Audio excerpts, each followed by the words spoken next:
Ce sont des humains qui sont confrontés à un renouvellement constant, à une obsolescence programmée des technologies. Et ces technologies qui arrivent de plus en plus vite et qui se remplacent de plus en plus vite conduisent à de l'obsolescence des compétences. Et ces compétences, on est là, effectivement, chez Sparks. Et notre conviction, c'est qu'on doit les aider. On doit aider en fait ces acteurs à constamment se renouveler. Mon sentiment, et il est un peu empirique, mais c'est de dire que 10% des compétences des ingénieurs se perdent chaque année.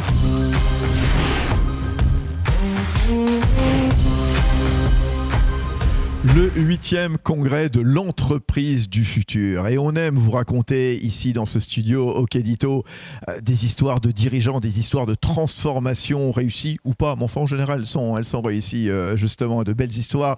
Yann Samama est avec nous. Bonjour Yann. Bonjour. Le président de Sparks. Sparks, c'est le pôle de formation IT au sein du groupe Apollo que vous avez fondé il y a une vingtaine d'années à peu près, oui, tout à fait. Bientôt 20 ans. C'est à Lyon, qui emploie d'ailleurs presque 120 personnes. C'est quoi Sparks? Vous agissez dans le B2B dans l'IT. Qu'est-ce que vous proposez chez Sparks? Alors d'abord en 2004, donc, j'ai créé un groupe dans le service informatique nommé Apollo. Très rapidement, on s'est aperçu effectivement que l'activité formation était un complément idéal pour le service IT. À destination d'entreprises grands comptes, ETI.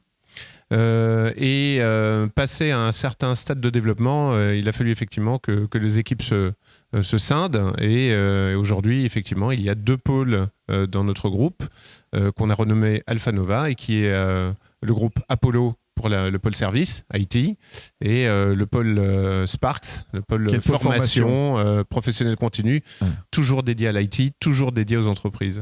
Il y a du boulot, évidemment, et j'ai envie de dire aussi, il y a des attentes autour de cette formation dans l'IT au sein des entreprises. Alors, nous, on a des convictions. La conviction, déjà, c'est que la transformation numérique est inéluctable. Que les entreprises en fait qui ne l'abordent pas ou qui freinent des pieds vont rester sur le quai de la gare et naturellement aujourd'hui, si vous n'êtes pas dans le train, vous allez disparaître, vous allez vous faire absorber, ça peut être un choix, mais dans tous les cas, les entreprises qui veulent continuer à grandir, à se développer, doivent impérativement passer par cette transformation numérique. Et cette transformation numérique... Qui n'est pas une fin en soi, mais quelque part qui est un accélérateur de toutes les autres transformations.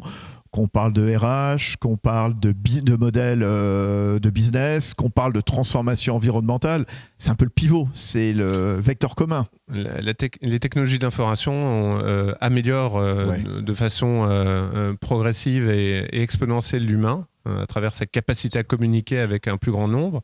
Les organisations aussi, et elles doivent en fait se fondre en fait dans ce grand tout qui représente aujourd'hui le numérique. Et ce monde numérique aujourd'hui qui est à peine construit, c'est-à-dire que c'est... Vous voulez dire qu'on est au tout début de la transformation ? On ne voit que la partie visible de l'iceberg, mais le travail en fait c'est un travail invisible.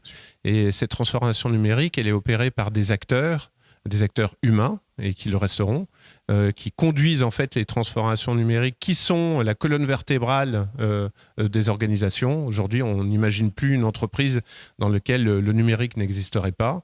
Et de fait, ces acteurs sont confrontés, et je parle de l'ensemble des ingénieurs, des équipes informatiques, des systèmes d'information de grandes entreprises, mais des ETI, des sociétés de services informatiques également, qui conduisent et qui accompagnent ces entreprises dans cette transformation. Ce sont des humains qui sont confrontés à un renouvellement constant, à une obsolescence programmée des technologies. Et ces technologies qui arrivent de plus en plus vite et qui se remplacent de plus en plus vite conduisent à de l'obsolescence des compétences. Et ces compétences, on est là, effectivement, chez Sparks. Et notre conviction, c'est qu'on doit les aider, on doit aider en fait ces acteurs à constamment se renouveler. Mon sentiment, et il est un peu empirique, mais c'est de dire que 10% des compétences des ingénieurs se perdent chaque année. Vous comprenez bien qu'au bout de 5 ans, perdre 50% en fait de ses compétences utiles pour aider son organisation à se transformer, ce n'est pas possible. Donc les organisations et les individus, ces acteurs, ces ingénieurs, doivent constamment en fait apprendre de nouvelles choses s'ils ne veulent pas eux non plus rester sur le quai de la gare. On a l'impression que c'est un puits sans fond. Non seulement on est au début de cette transformation numérique, mais en permanence, il y a cette réadaptation sans fin. C'est le mythe de Sisyphe. Ouais. C'est-à-dire que constamment, en fait, on est obligé de refaire et on pourrait avoir ce sentiment, effectivement, de refaire constamment la même chose. Néanmoins, ce qu'on s'aperçoit, c'est que chaque technologie qui remplace l'une par l'autre a plus de valeur, beaucoup plus de valeur, et que cette valeur, en fait, elle est intrinsèque. Et de toute façon, encore une fois, c'est inéluctable.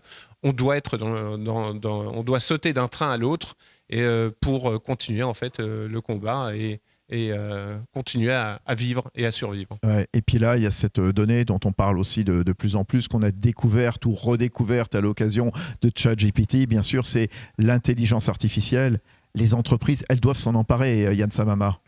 Alors, mon sentiment sur l'IA, c'est déjà, et comme toutes les autres technologies puissantes, ça passe d'abord par une phase de fantasme dans laquelle on imagine effectivement la perte de contrôle, d'une part, mais également des possibilités au-delà, peut-être, de ce qu'elle peut être réellement.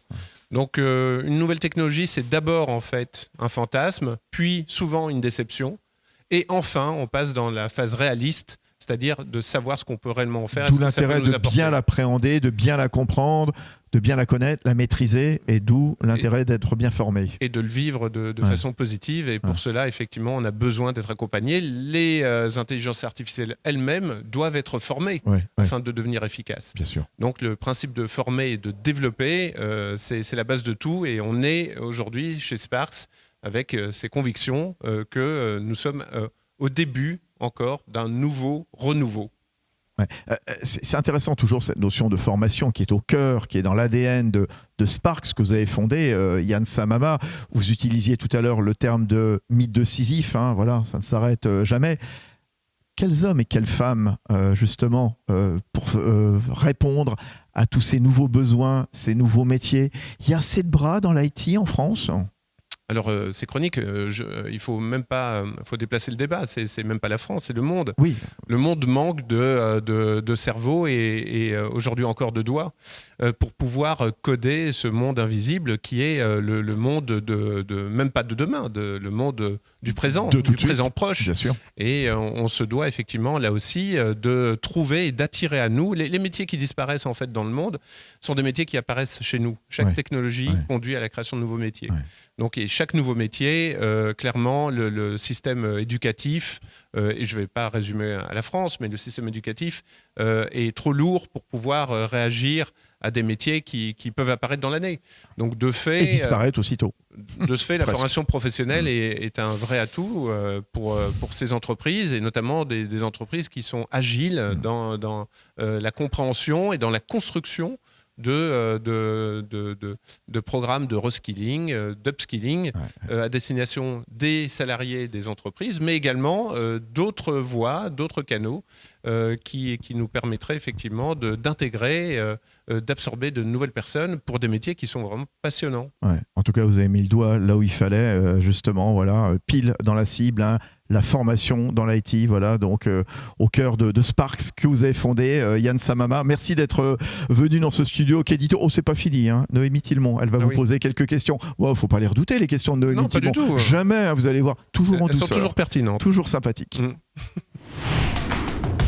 Chez Sparks, est-ce que vous êtes plutôt physique ou digital ? Alors depuis le mars 2020, on s'est totalement digitalisé, que ce soit à destination de nos clients, mais également en interne. La digitalisation, et d'ailleurs on est dans ce métier et dans ce marché, le marché de l'IT. On a clairement la digitalisation au cœur de nos tripes. Deuxième question, chez Sparks toujours, est-ce que vous vous concentrez plutôt sur le nouveau business ou sur la valeur vie client, c'est-à-dire l'entretien des clients existants, la fidélisation, etc. etc. Alors on est peut-être, et sans prétention, on a beaucoup de clients sur la formation, le développement de compétences des organisations. Et notre vocation, c'est de construire avec nos clients, de co-créer, notamment un certain nombre de dispositifs, créer de la valeur autour de leurs organisations. Donc pour nous, en fait, c'est clairement le premier point. Merci. Et la dernière question, Sparks, s'il fallait le comparer à un sport, lequel serait-il ? Alors, je dirais plutôt la cuisine. hein, et notamment une cuisine avec David Tissot, on en a parlé encore tout à l'heure. C'est quelque chose de très important. On veut co-créer, on doit être constamment en train d'évoluer, en train de construire de nouvelles recettes. Et ces recettes, en fait, c'est les futures compétences dont ont besoin les organisations. Néanmoins, je penserai également au rugby, parce que cette année, c'est la Coupe du Monde de rugby en France. Et vive la France. Merci pour le mot de la fin.